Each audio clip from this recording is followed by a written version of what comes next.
I don't want to overstate it, and I know I have the True Fire professional off my left shoulder, and he is being very cautious, but I think yesterday we made some tremendous grounds, or gained some tremendous ground, especially when it came to the structure protection. I saw a lot of resources in there, and I heard them on the radio last night. They were really hopping. Law enforcement was in there very heavy.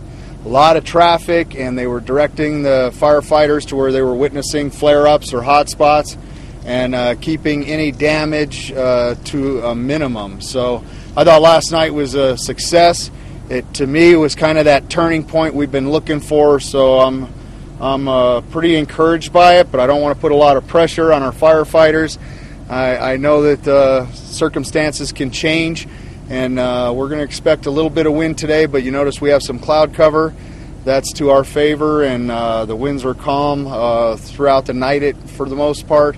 And right now we're not sitting here talking into the wind, so that's a good sign as well.